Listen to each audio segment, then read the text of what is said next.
What's good? What's good? Good morning. It is a beautiful day in West Seattle.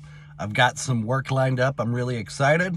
The general contractor that I sometimes do some day labor for farmed me out to another contractor who just needs some day labor.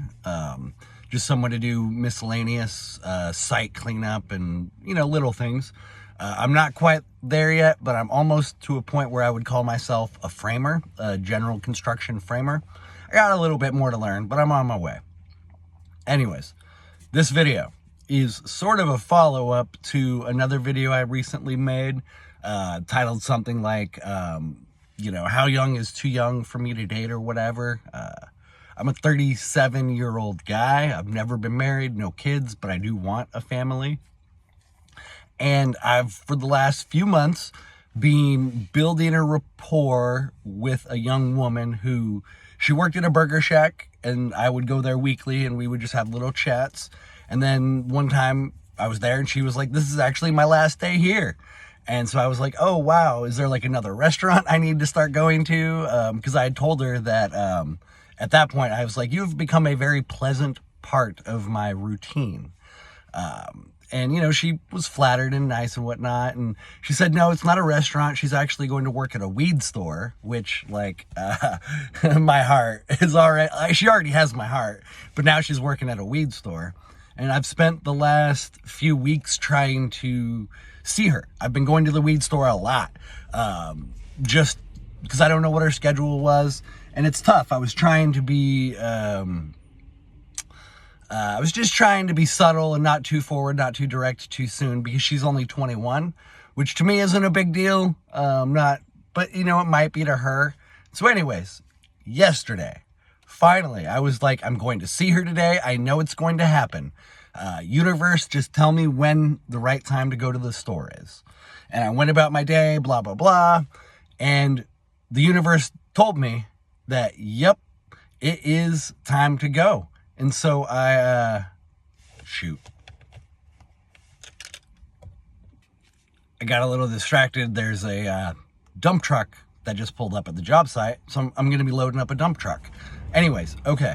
So the universe told me it was time to go see her. But the universe also told me it's like awkward to want to ask a woman at her place of employment for her phone number. Because she wouldn't want to say it out loud, privacy concerns, etc. And so I decided, I was like, I'm going to make a move today. And so I wrote my name and my phone number on a little scrap of paper. And I was like, I'm just going to give it to her.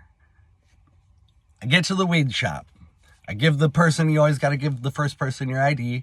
So I give them my ID, and then I turn and look, and she's literally right in front of me. She was like the first salesperson waiting to greet the next customer. I was the next customer. And she was like, what? No way. And I just took a minute to just take the moment in. I'm like, universe, you blessed me. You blessed me. This is such a synchronicity. And just looked at her, and she was like, what's going on? How's it been? And she's got a very, very bubbly personality. And part of what I really like about her. But when I'm in this super just trying to be chill and reserved state, it's not that I can't match her energy, but it's more of my mind was like, there's a mission right now. You need to focus on the mission. Don't just enjoy the presence. She has a fucking epic presence, and I love that. Okay. So we talked for just a little bit, and I said, give me a minute. I'm trying to find the words. I literally said that because she's so beautiful. She's so awesome. I'm a different person around her, and that I actually care about the outcome of our interaction. Whereas when I'm with other people, I don't necessarily care about the outcome of an interaction. I care about just being myself.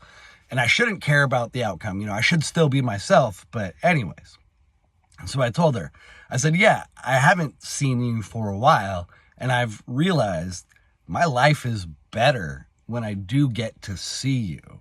And so I want to give you my phone number in case you want to see each other outside of this situation. But I'll put the ball in your court. And so I gave her my phone number on the little slip of paper, and she, like blushed and got all like, like, oh my gosh, that's so sweet. Thank you, blah, blah, blah.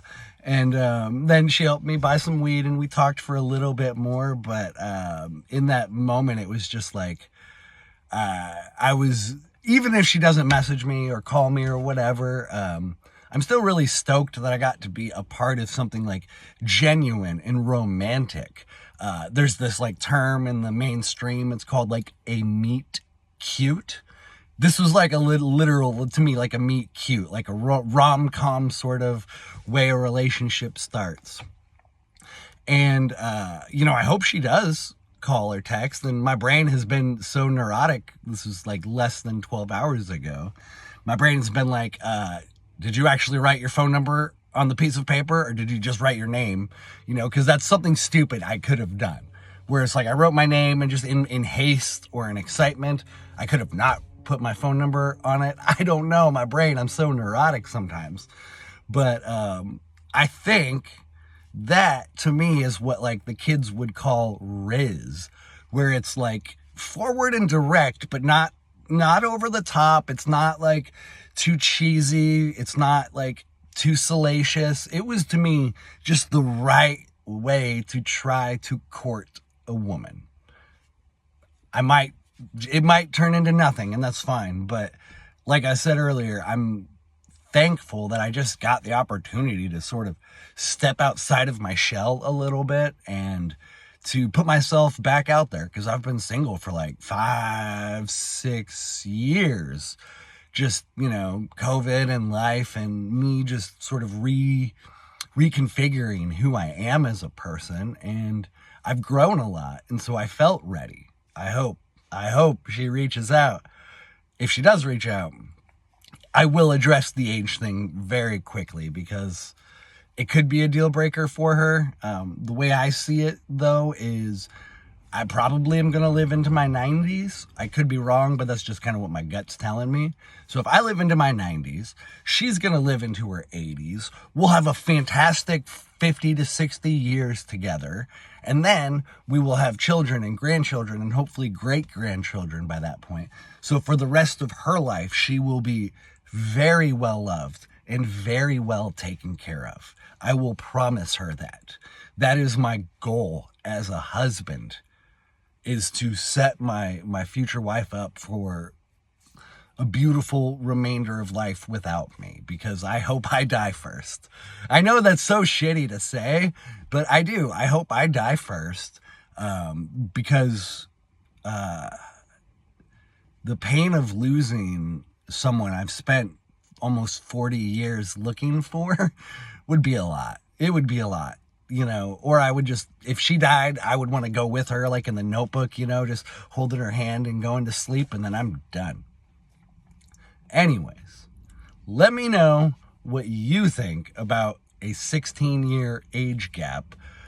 37, 21, but she's very, I don't want to say mature, like I'm trying to justify something, but I'm a really picky people person. Like, I can be generally very chill, casual, charismatic, but when it comes to like sincere relationships, I'm really picky about who I invest in. And it's partially maybe my spurginess, but then also just our society is really fucking weird right now. I talk a lot about this new earth that we're going to be building, and it's going to require full, complete, healthy families. That's one big thing we really, really, really need to bring back to society, is strong, healthy families. Because strong, healthy families produce, generally, quality character individuals who contribute positively to society.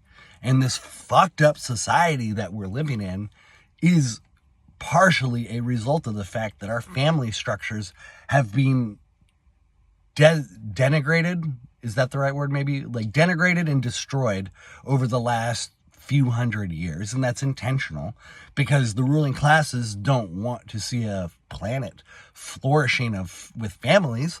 They want to see a planet that is flourishing in producing value for them. For them, the very, very, very fraction of a percent of people who want to control and consolidate power and resources on our planet. But we're not going to let them. We are going to fight back because family is the new counterculture.